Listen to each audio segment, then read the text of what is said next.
Good afternoon, everyone, and welcome to the Advanced Centre webinar on robotics in manufacturing.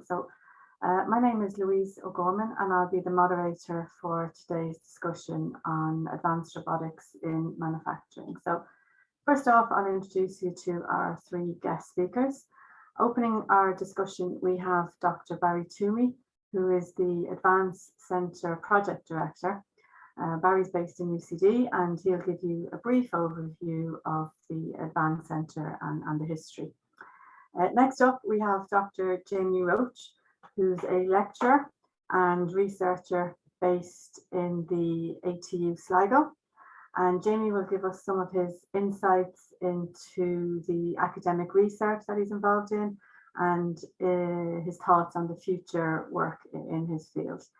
And finally, today we have Thomas Campbell, and Thomas is a senior applications engineer in KUKA Robotics, and Thomas is based in Dundalk, and he will give us an industry perspective on robotics in manufacturing. So we're hoping to have a broad discussion today to consider some of the advantages of advanced robotics technology, specifically in industry and even more specifically in manufacturing. So areas such as speed, productivity, agility, and improved quality in processes and products and services.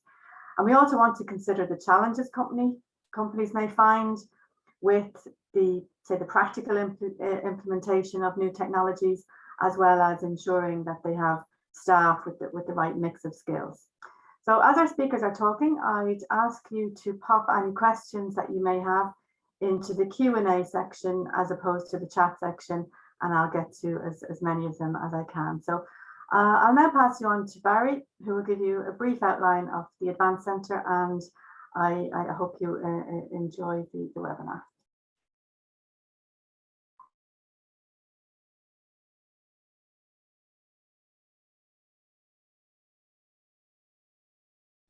Barry, you're on mute. That's the first one of the day out of the way. All right, good afternoon, everybody, and look, welcome to the webinar. I'm going to talk quite briefly, just by way of an introduction to the Advanced Centre, what we're doing, and some of the areas that we're looking to work in future with people. The Advanced Centre itself was funded in 2020 in association with UCD, ATU and TU Dublin as part of the HCI Pillar 3 framework addressing future skills needs. The aim of the Advanced Centre is to offer accredited modular training courses for people from level 6 to level 9, and that's from individual modules all the way through to master's programs. One of the core aspects is to be able to deliver flexible study options to professional learners. So not only is that part-time options, but then also different study options, whether it's face-to-face, fully online, or blended. There's typically two big course intakes, so it's September and January, to fall in line with the normal academic years, and there's some limited modules also offered during the summers. We currently operating in the kind of broad spectrum of digital transformation, and within that then we're working in 11 different themes with 16 different industrial partners. In terms of our themes that we're working within, the first one that we're I suppose talking about today, digital manufacturing. You know, advanced robotics falls nicely within that, but I suppose as our speakers are going to talk as well, robotics is no longer about just the actual physical robot or the kind of the movement or articulation. There's a huge amount of extra work going on, whether it's in the field of data analysis, data science. There's also maybe some AI aspects going on with them. And then that falls into software engineering and potentially even in future quantum engineering as the computer calculation load gets heavier. So as these topics all fit under the digital transformation umbrella, there is also a lot of crossover between them.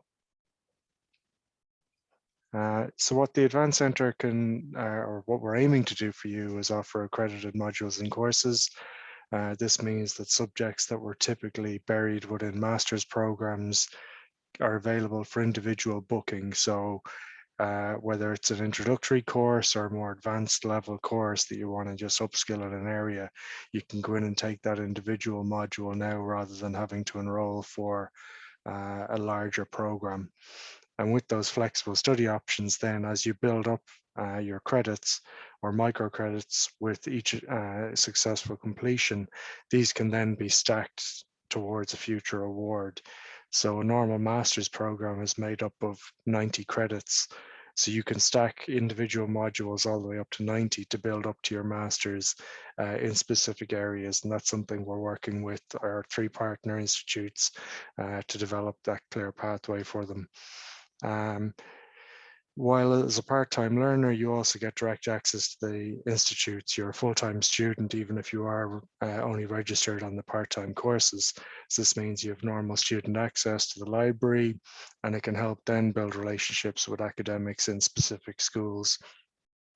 So I think, look, we're here to try and help. We're here to serve as professional learners.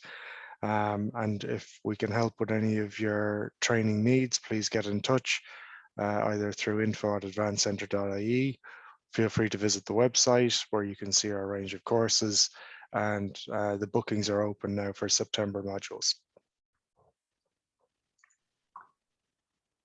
Thank you, Barry. And Barry will be available for a panel discussion at the end as well. So I now have the great pleasure to introduce Dr.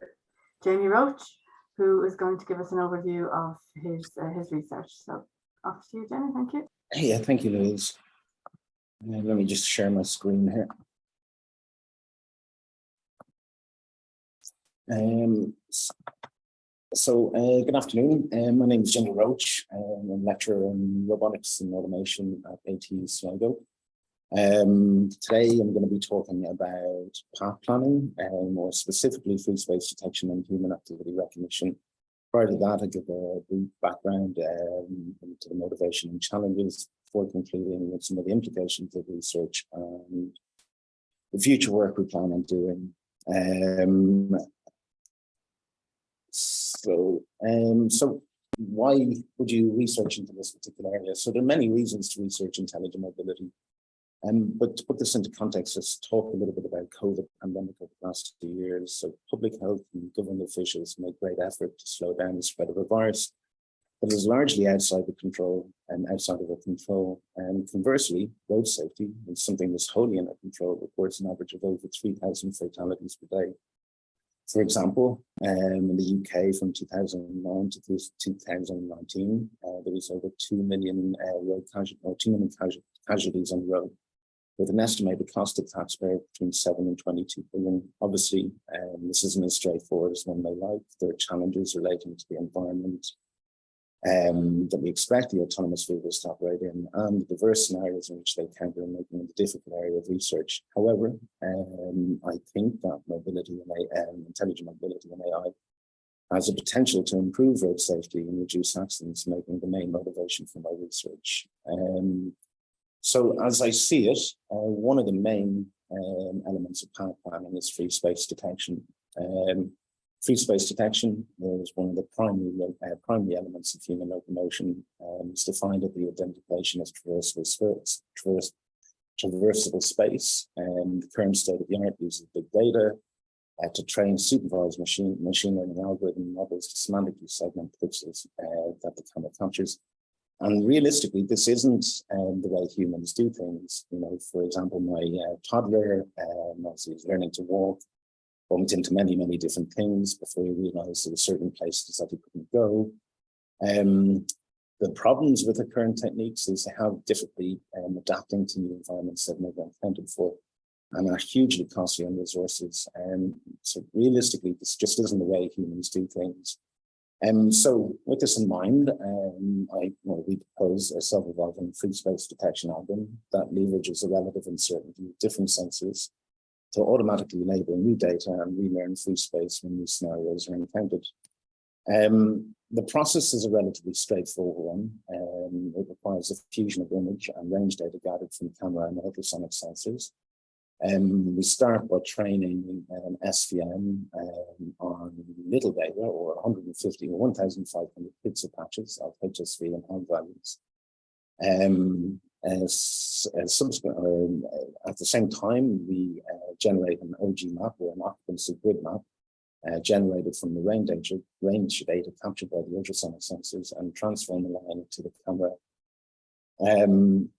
All pixels, obviously, like we can say with this information, we can say all pixels between the range sensor and the object can then be labeled as free space. Before we retrain the classifier on a new and previously labeled data. Finally, we fuse the OG map and the SVM output to generate a more conservative estimate of traversable space. Of course, it's not possible to use, it's possible to use alternative classifiers such as a neural network, but consideration needs to be given to the time required to retrain the framework when performing these sort of operations on the hoof. When comparing the self-evolving free space detection framework to the current state-of-the-art DeepLab3, we found that the proposed algorithm is less susceptible to changing light conditions and reflective surfaces. For example, the image on the left shows the output of the proposed framework, and the image on the right shows the output of DeepLab3. In this image, for example, in this image, the area between the two boxes in front of the autonomous vehicle is correctly classified by the proposed framework and incorrectly classified by DeepLab3. Similarly, we have the same problem in this image, where DeepLab3 misclassifies the area in front of the bike as occupied space. In this image here, DeepLab3 performs relatively well on the areas in the shade to either side of the AAV, but misclassifies the grass in front of the AAV as occupied space. And again, in this image, DeepLab3 has problems identifying the reflective surface of the tiles. So, the second topic I want to talk about, or briefly touch on, is human activity recognition. It's not quite as fundamental as free space detection in terms of path planning, but it's equally important in driving driver policy. So human activity recognition is the identification of activities performed by human subjects. The current state of the art rely on wearable tech such as accelerometers attached to different joints on a human subject. Excuse me, or RGBD sensors that make classification. Both of these trained techniques, or both of these techniques, have issues. For example, wearable tech is lacking in proliferation, making it an unviable option. And RGBD sensors are susceptible to changing light conditions. We know this. Knowing this, we propose a multimodal Fisher vector model for the classification of different human activities by leveraging multiple heterogeneous data streams to make robust decisions in safety critical scenarios. So what's that mean? Well,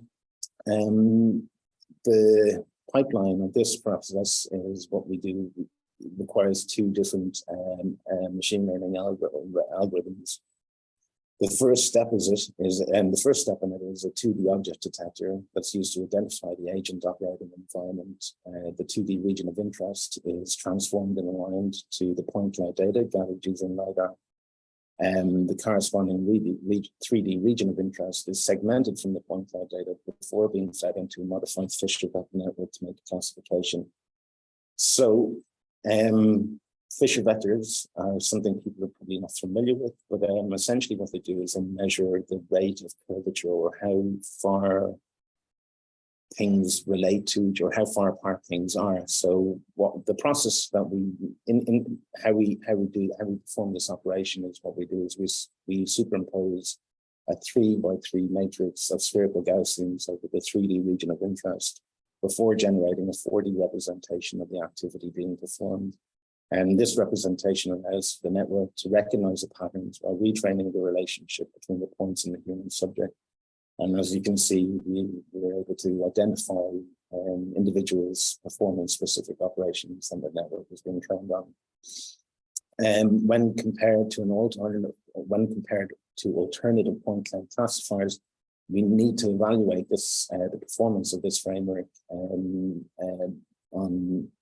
both the 2D object detector, but also on the point cloud classifier. So in this particular case, what you're seeing here is you're seeing the performance of the object detector, and you can see we're attaining a very high accuracy. Now, what we've done is we've taken an existing network called MFVNet and retrained it with a small subset of the data, so that we were able to perform transfer learning and get and able to perform transfer learning so that the framework can accurately identify the location of a subject. Once that's achieved, what we do is we can then take that data and classifying it using the modified Fisher vector network. As you can see in this particular case, the modified Fisher vector network outperforms the alternative classifier quite substantially, and we attributed this to the fact that the FOS framework allows for a retention of the relationship between points, something that PointNet loses during the training process. So, for example, using a Fisher vector network, it allows us to maintain the relationship between, say, for example, a point identified on the wrist or an elbow, or the point related to the relationship between the points identified on the ankle and the knee. Why this is beneficial is it allows us to identify granular details such as a subject holding, say, for example, a mobile phone. Conversely, PointNet takes the individual points and sort of vectorizes them so that it can recognize the process in a similar way that neural networks perform this operation. As a result, PointNet loses the relationship between the points. It should be noted, some of these images here, it should be noted that I haven't shown any of the output of PointNet because the results were so poor. In this particular image, once again, you can see the subject carrying boxes. In this particular instance, you can see the subject carrying, standing while texting. In this particular image, the subject's walking while texting. And in this particular image, the subject is lying down. So what does all this mean? The implications of research is, this research shows that the path planning is not composed of a single framework, but rather a combination of different machine learning algorithms. Free space detection, that free space detection is better performed using a combination of online active machine learning, and that human activity recognition can be performed using point cloud data. The future work that I'm interested in is the relationship between sensors and data types, and to gain a broader, and more specifically relating to human activity recognition, to gain a broader understanding of social interactions. In relation to free space detection, the questions that we need to be looking at is, to be asking ourselves is, what do we remember and why do we remember it? So this is where we need to start talking to psychologists and understanding how humans remember specific events and why do they remember specific events, because the process of literally gathering copious amounts of information and then training a network to identify the patterns in that information really isn't sufficient enough. So that's all from me. I'm happy to answer questions towards the end of this, and I will pass you back to Louise once I can stop sharing the screen. Sorry.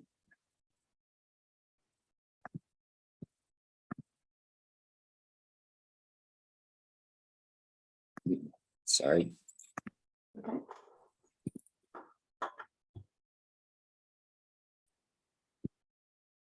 Technical issues.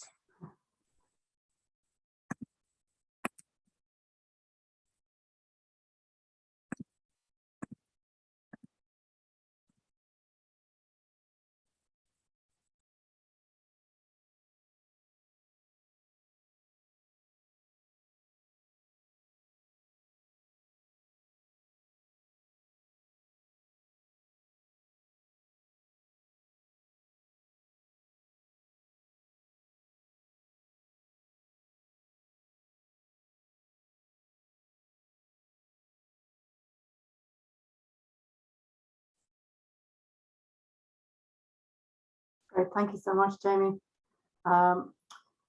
There's a few questions have come in for you there. I might just ask you one before we move on to Thomas, if that's okay, or has Jamie dropped off there?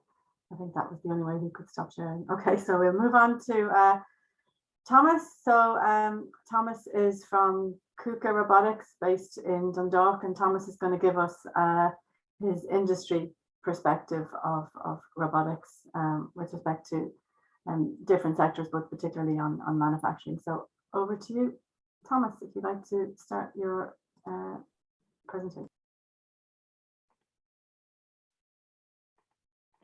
So hopefully you can see okay. Yeah, that's fine. Okay, cool. So hello everyone. Yeah, as Louis said, my name is Thomas Campbell and I work for KUKA Robotics, and we're a robotics automation company.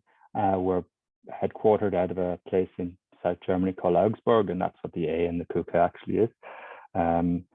So we have an office in Dundalk, County Louth, and that's where we serve the Irish market. And my job is as an applications engineer for KUKA. So I assist our machine builders, our system integrators, and our end users in the setup of the automation systems and the using of our equipment.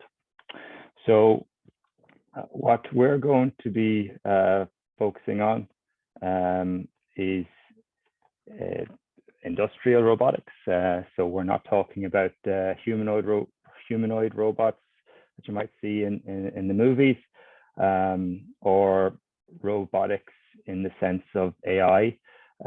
We're talking more the articulated arms that you would see in classic manufacturing settings. So what are those settings, and particularly within the context of the Irish market, where do you see robots being used? I think it would surprise people the amount of industries that use robots in Ireland. We don't have a huge manufacturing sector in Ireland, but we still have quite a substantial one, and in particular we have niches, and we see some very interesting stuff being done around the country. So the types of industries that we work with, okay, one of the key ones that robots are being used in is in automotive, manufacturing cars.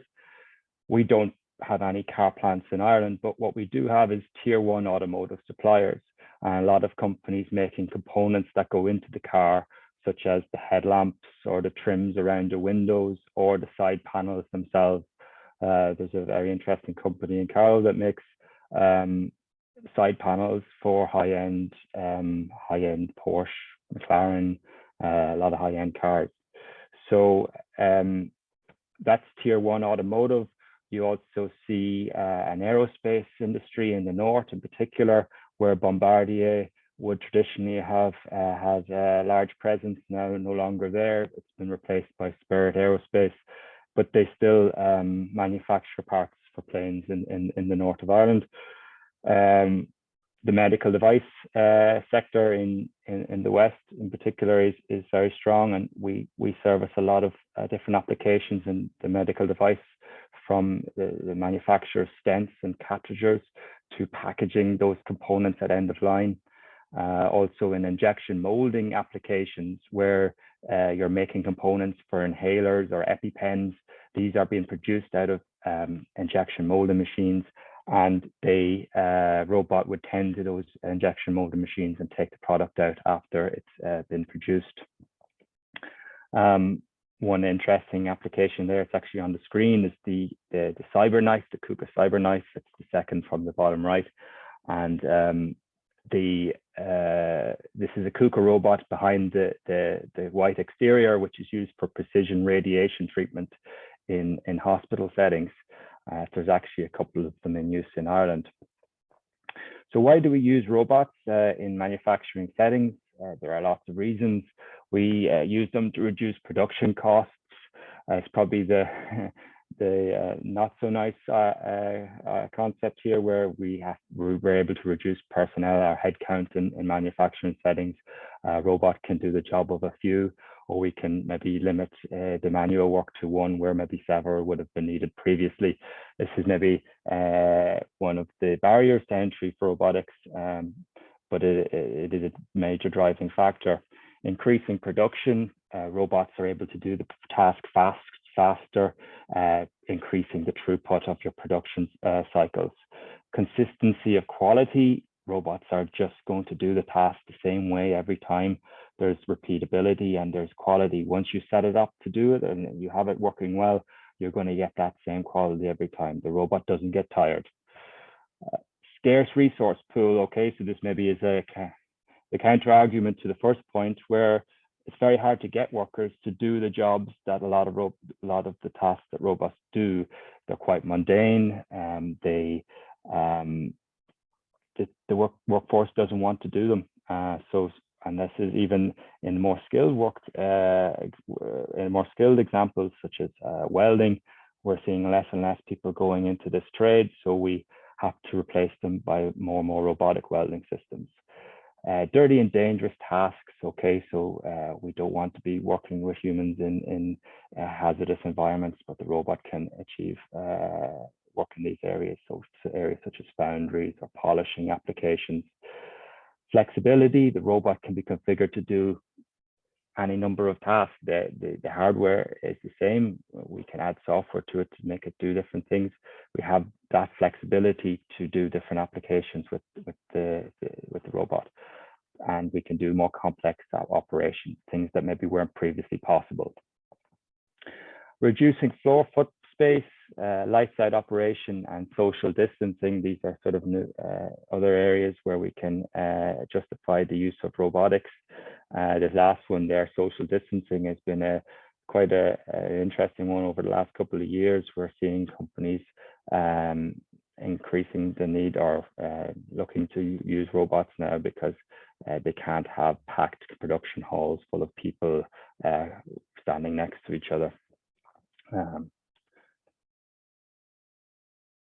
So types of robots used in manufacturing. The arms themselves vary. We have this classic 6-axis style articulated robot. They come in different forms. They might have palletizing forms, or particularly for working on shelves, but these are the most common robots you'll see in industry. There's also scour robots and delta robots. These have less axes or less points of motion, but they're maybe more aimed at fast, rapid applications for picking and placing products off conveyors and packing into boxes, for example. We have cobots, or hand-guided robots, that allow for teach by demonstration. These are going to be discussed a little bit later in my slides. We also have the option for additional kinematics. So it's not just the axis on the arm itself of the robot, but we can have positioners to position product and increase that work envelope, increase that dexterity for the robot so that we can access different parts of the product.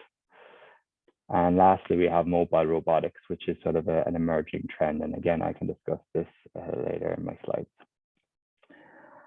Typical applications we see within the industries mentioned previously. We have metal fabrication. This is very common, so welding applications. The assembly process, so using robots to assemble components together. Top right, we have a palletizing application. The 3 Ps, pick, package, and palletize. This is the bread and butter stuff for robots. It's repeatable. It doesn't vary.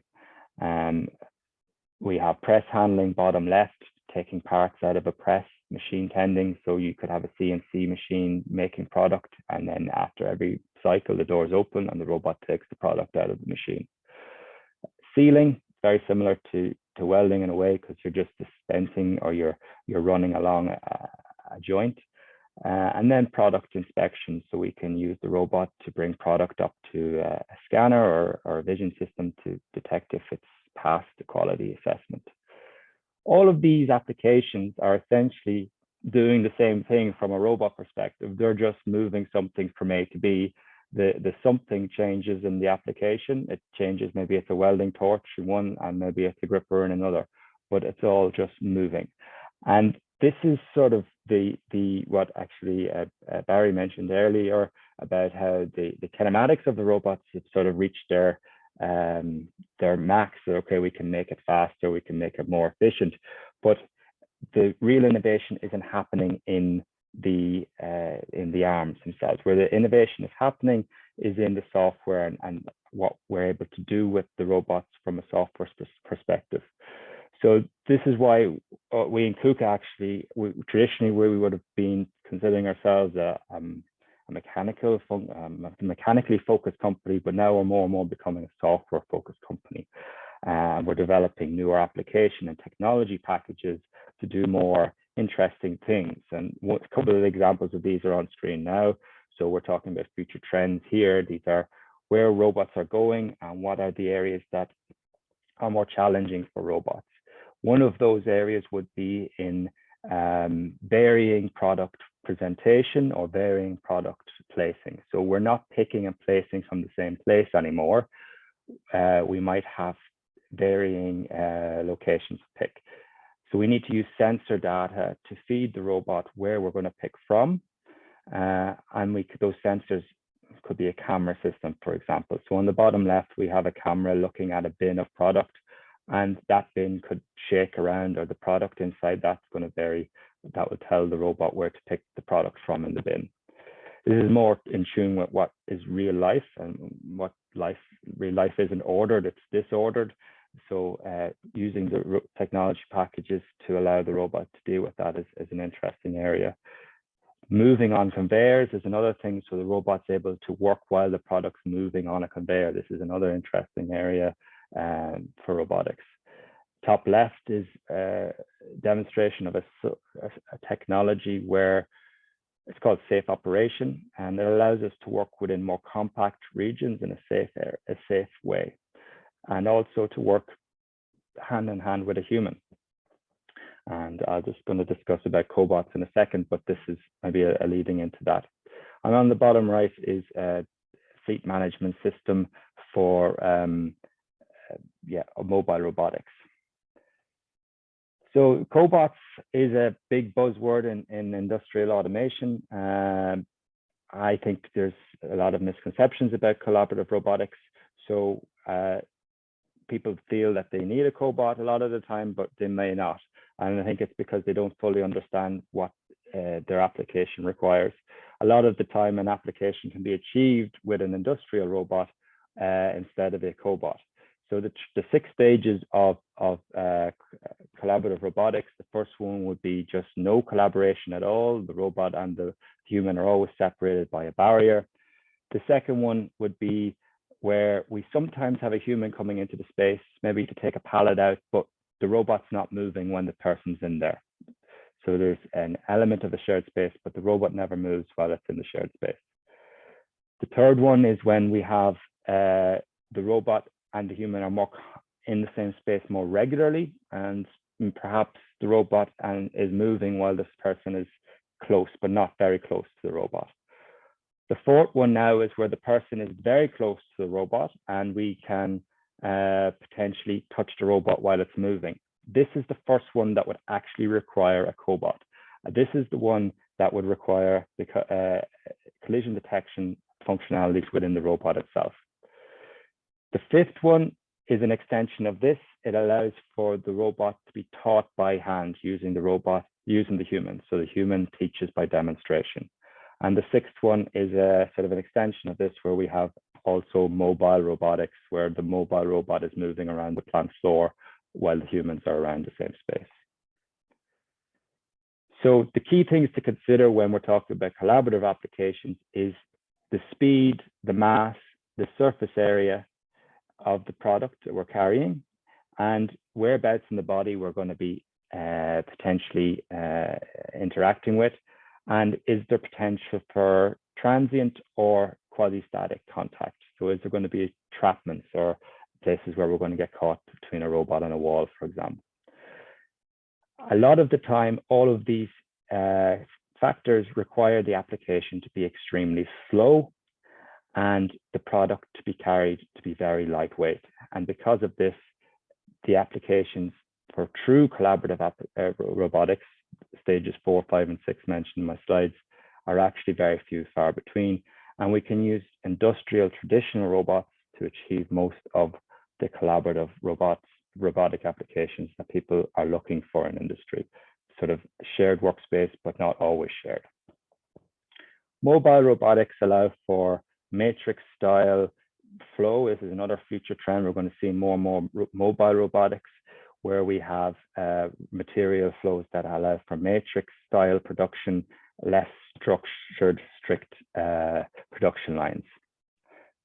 The example on the left there is moving a fuselage of a plane around. These are KUKA AGVs, automated guided vehicles. And the last point I'll mention is in the area of digitization and virtual commissioning.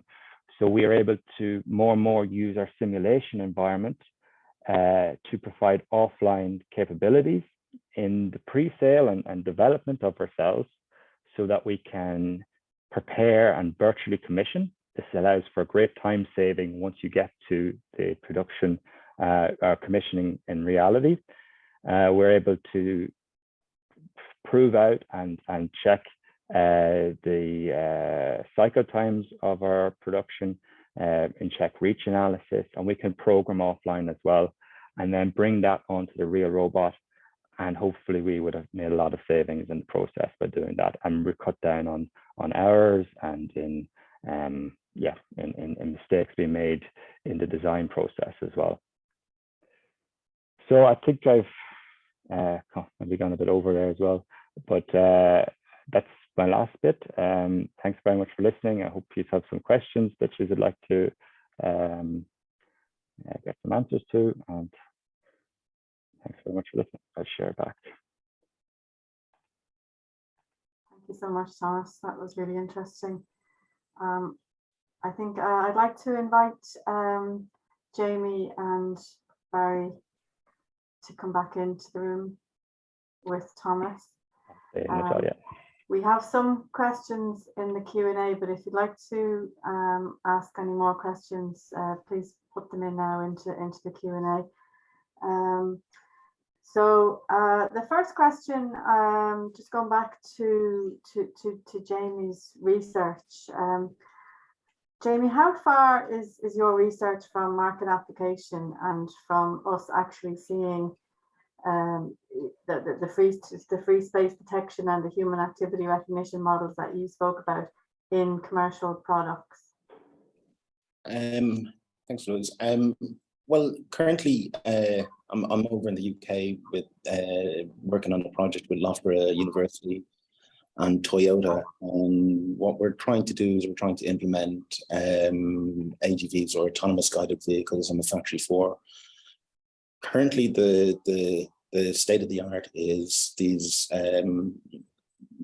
it's autonomous guided vehicles are generally solving problems regarding factory logistics, moving components from the warehouse to the assembly line, getting them from where they're meant to be. The current state of the art uses magnetic strips or lines painted on the ground and the robot to follow these lines.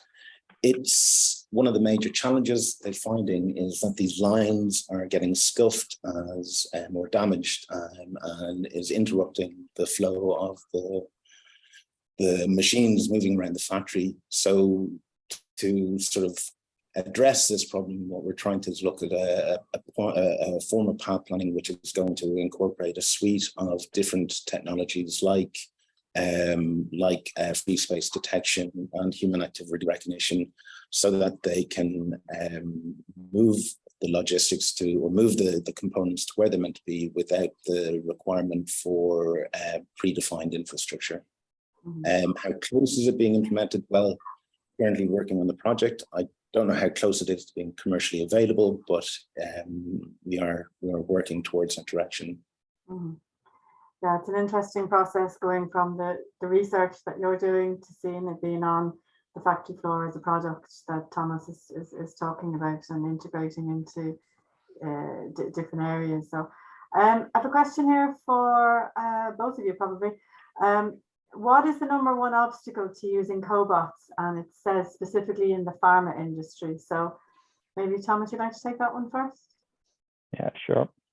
I think in general, the obstacles within the pharma industry would be similar to a lot of other industries, namely being speed, accuracy, durability, and high productivity would be the key obstacles. So those are the things you will have to sacrifice going with Cobots.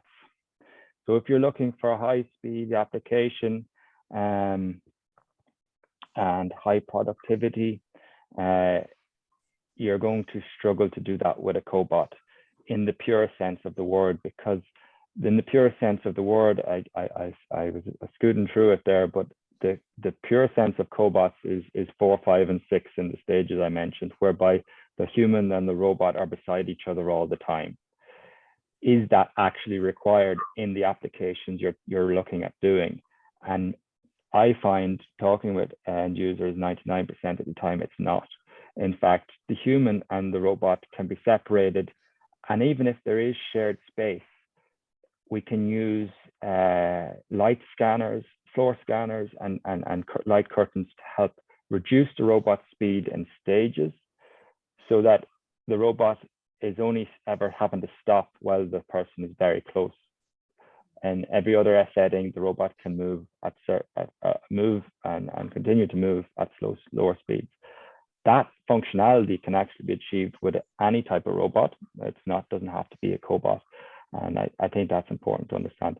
I think it's very important to realize with collaborative applications that a collaborative robot does not make the robot, the application collaborative. Okay, so it's one component of an overall application. And people think by just purely putting a Cobot in, oh, there it is, it's going to be safe. And that's not the case. You have to think of the whole picture. The whole cell has to be CE marked and has to be certified. And when you take all those things into consideration, it can sometimes be, there's more to see than what's on the surface. Thanks, Thomas. I might ask Jamie the same question there, if you have any comments on the obstacles to using Cobots and specifically in the pharma industry, if you have any experience there. Yeah, I do agree. I think I agree with Thomas that, you know, these Cobots, the current state of the art at the moment is having curtains to prevent these robots from interacting with people or colliding with people. I think where the future has to be looking is for robots to truly understand how people behave. And I believe this is where human activity recognition, more social scene understanding is going to come into place. Machines need to be able to understand what people are doing, both individually and as a group. And this contextual information has to be understood by machines before we can get machines and people working in the same environment. Mm-hmm. And that's probably true across multiple sectors as well, as Thomas was saying. Yeah, it's not unique to pharmacy. It's both in the industry, and as we see proliferation of social robots, both coming into the healthcare industry or into our domestic scenarios, we're really going to have to get to a place where machines truly understand people's behavior.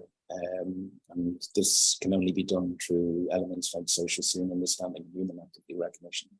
Yeah. Let's see if Barry has any comments. Yeah, and I suppose more just a follow-up question or comment with what you're both talking about. So how smart do the robots need to get, or is it a case of, well, obviously there's education with the human element as well, but you know, like how advanced do the robots need to get, or where are they now, do you think? I think one of the things that we need to get up to speed is the standards on what is acceptable and what is an acceptable risk.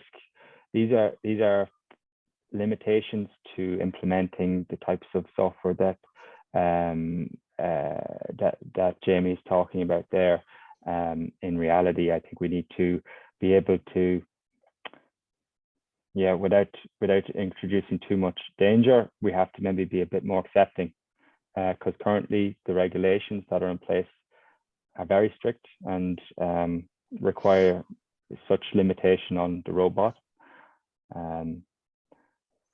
I think from a robot arm, like the robot perspective, it's taking in sensory data. So you would be interacting with the types of systems that Jamie's talking about there. I think it's very interesting, like being able to read what the human's doing and maybe make a decision based on that. It's just another step on the chain to any sensor input to the robot system. Not hugely dissimilar to how we're dealing with vision systems currently. So yeah. That'll be my thoughts definitely. On it. Like you know, for machines to work in tandem with people, you know, it's physically impossible to program for every eventuality. So you really need to get these machines to make decisions based on data, and before they can make good decisions, they have to be able to understand what we do, and as a result, these machines have to be able to, you know, have to understand what we're doing, how far or how close we are to it. You know, how long is a piece of string? You're going to constantly encounter problems along the way, but I don't think the solution is going to be a one size fits all sort of solution. It's going to be a combination of a range of different AI algorithms or machine learning algorithms that work in tandem to get us to where we want. I also think that we need to start looking at how you can incorporate some sort of, you know, the whole point of AI and machine learning is to emulate human intelligence. You know, we base a huge amount of our intelligence based, you know, the decisions we make are based around our emotions. So, you know, if that is the case, then we really need to start looking at how we can embed some sort of emotional intelligence into these machines as well. Mm-hmm. When that's going to happen, I don't know, but it is a feat that does need to be addressed before we can sort of set these robots free into the wild and get them up in people. Mm. Thanks, guys. I might just move the conversation on to mobile robots there for a second. We have a question in, and where do you think the big opportunities for mobile robots are, and what are the major challenges? Thomas, you mentioned mobile robots in the manufacturing sense, so you might have some comments on that, and then Jamie maybe on the research. Yeah, well, mobile robotics, moving product around within production halls, where we don't have to follow strict paths, but we can the laser guided sensors on our mobile robotics allow for free roam, where we can move on floors which don't have any sort of a line following or specific line following requirements. But one of the biggest barriers to introducing mobile robotics that I've seen is on brownfield sites as opposed to greenfield sites. So if you are trying to bring mobile robots into existing factories which haven't been designed for mobile robotics, it can be quite tricky because of the space and maybe the flow of humans. So the machines are designed to stop when they come in contact or get too close to humans walking by. And if that's fine, but if there's a huge amount of it, then it really clogs up the system. And in a lot of manufacturing sites, floor space is a premium. So yeah, there's not a huge amount of space. So getting around the floor can be the trickiest part. So designing a factory from scratch allows for greater potential there. Practical implementation can be tricky sometimes. Yeah. Jamie, would you have any comments on that? Yeah. So for again, I'm going to be referring back to the AI or machine learning. For the most part, the areas that we've proven to be most successful in AI and machine learning is in supervised machine learning algorithms. While these guys perform exceptionally well, there's major challenges that, you know, they're based on collecting large quantity of data and annotating it. You know, that in itself is a major challenge, but it's not to mention that the sheer being able to collect a diverse range of data so that these mobile robotics can operate in many different environments. I don't know if that's actually possible. So with that sort of knowledge, you really need to start looking at alternative types of machine learning algorithms. And I think in terms of what are the opportunities, I think they predominantly lie in areas of semi-supervised or unsupervised machine learning. I think things like reinforcement learning or Q-learning are going to play a huge role in mobile robotics. And it's an area that is currently being greatly researched. One of the consequences of this is when these mobile robots are expected to operate with other mobile robots, you have a situation where you have multi-agent systems. Mm-hmm. Multi-agent management, yeah. Mm-hmm. Yeah, multi-agent systems is a problem that's really yet to be addressed or yet to be solved. It's relatively easy to get an agent working independently in a region, but once you start putting one or more or scale that system to multiple mobile robots, you're really going to encounter problems. That's a problem that's only going to come with a solution through unsupervised machine learning, I believe. And that kind of leads on to the topic of skills and what skills are required in this area. And are they traditional skills that you would find in third level? So Thomas, you might have a perspective on this from a company who's trying to hire people and retain people. And then Jamie might have a perspective from a HEI perspective on what's kind of coming down the line in order to meet the needs of industry. Robotics and automation, when it comes to industry and the jobs that are out there, it's multidisciplinary. It draws on knowledge of lots of different fields of engineering and computer science. So I studied mechanical engineering through undergraduate and a master's level, and I was studying UCD. But there was no specific automation element to my degrees. I think I think we're getting better, and there is a lot of work happening within the Irish educational system at the minute to create better courses. But we're probably a little bit behind other countries in what we offer in the area of automation. But Jeff, you're going to need understanding of electronics, understanding of mechanics. You're going to have programming skills and understanding computer science. So lots of different areas. Okay, you're not going to be experts in all of them, and a lot of things, like most jobs, you learn on the job. But there are some great courses out there around the country, particularly in the ITs and the technical universities as they are now, which are equipping students or equipping people for the industry. Thanks, Thomas. It sounds like it's a unicorn degree there that you're looking for with all. Yeah, I don't think it's possible in reality, but yeah. Well, I suppose that's where Advance is supposed to give that flexibility to stitch modules together from different backgrounds, because as you were both talking, a lot of the AI imaging that's being developed in the medicine, they're kind of covering a lot of the image processing requirements that might drift then across into more of the sensing stuff as the computation power gets a bit cheaper and it kind of gets rolled out, I suppose, more broadly than specialist applications. Yeah. And as a practicing lecturer, Jamie, do you find that you're able to keep on top of what needs to be delivered for industry? I think, yeah. So I actually had this conversation or a bit of a debate with one of our month ago. So in terms of education, I think it's all about fundamentals and transferable skills. You can teach students about current technology, but the rate at which technology is changing, by the end of the semester, you're nearly teaching them something that's out of date. So as a result, you really need to focus on the fundamentals and transferable skills. If students aren't equipped with this, they're not going to be equipped to fit into our workplace. In turn, industry needs to also take up some of the responsibility for teaching.